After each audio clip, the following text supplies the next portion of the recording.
This is the book that my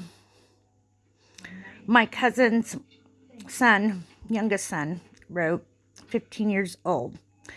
I'm just going to read a little bits of it to you every now and then. Hold, please. Chapter 1. Everyone, now I shall talk about the new slave owner. Let me give you an example. So I knew a kid who he and his parent had an illegal alien butler working for them on their farm. These people had an illegal alien working for them for just free room and board. That is slavery. And I also noticed a striking similarity in people's arguments for illegal immigration as the old argument for slavery in the old Confederacy. Here is one of them.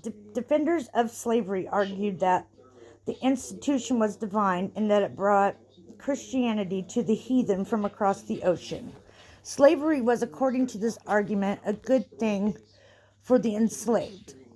John C. Calhoun said, "Never before has the black race of Central Africa, from the dawn of history to present day, attained a condition so civilized and so improved, not only physically, but morally and intellectually."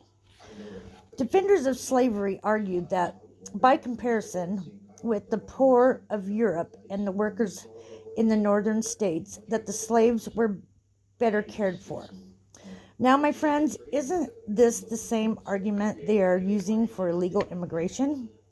The supporters of illegal immigration say that the people in their own countries need to come to the USA because they need to work, and that their countries are terrible. But the truth of the matter, everyone, is that they don't care for the well-being of these people. Let's just look at Nancy Pelosi. This lady has been arguing that we need open borders, we need to be humane and let illegal aliens in. But when some illegal aliens jump her wall on her property and build a tent city, she then arrests them all. Practice what you preach, Pelosi. Another argument for illegal immigration is that our economy needs illegal aliens to do work. The Confederacy also said their economy would collapse if slavery was gotten rid of. This is also untrue. These mega rich people can stand to lose a little money and pay real Americans a decent wage.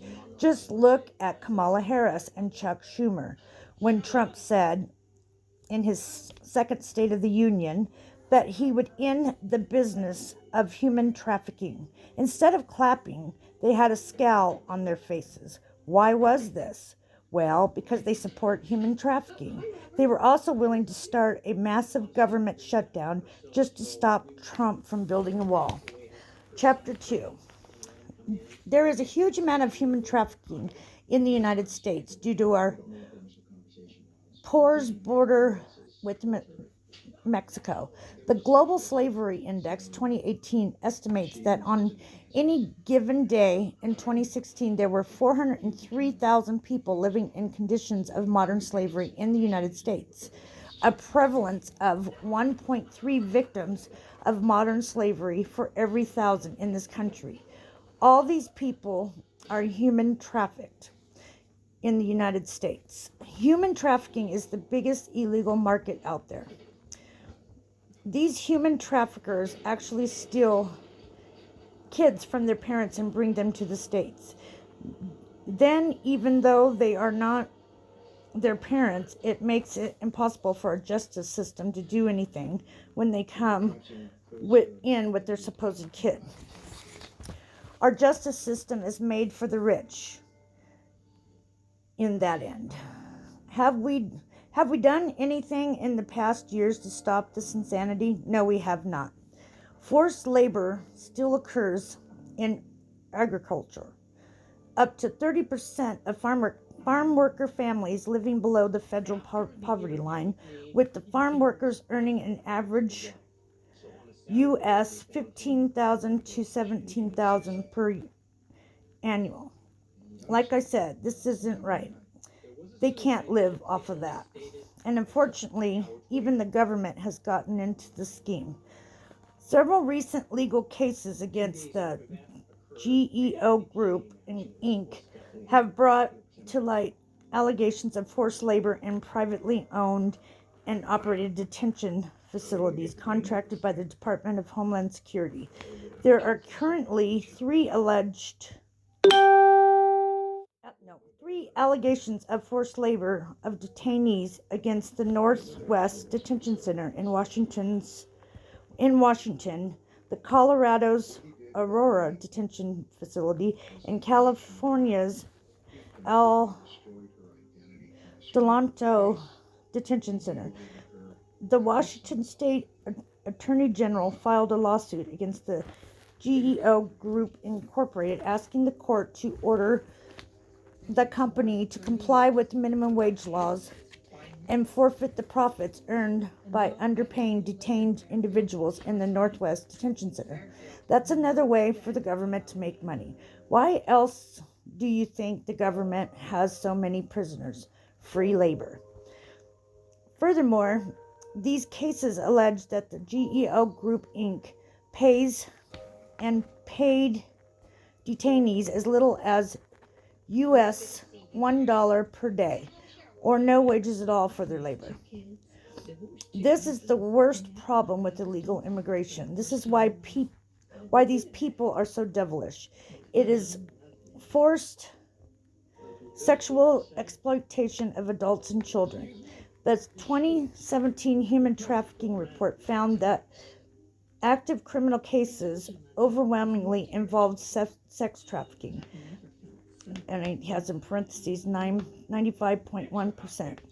Of the 661 active sex trafficking cases in 2017, 65.8% involved child victims. The majority of trafficking operations, 84.3%, use the internet to solicit purchasers for sexual services, with Backpage.com, Facebook, and Craigslist.com, among others, being the most commonly cited websites. Traffickers also often tend to be known to their victims. In 2017, 14.4% of active criminal labor and sex trafficking cases involved defendants who trafficked their children, spouses, intimate partners, siblings, or other family members.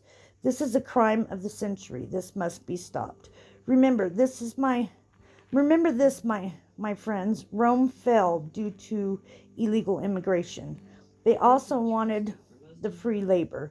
Michael Bloomberg assailed President Donald Trump as xenophobic and called his family separation policy un-American. Does he want children while out of the immigration office sleep with rapists? How devilish.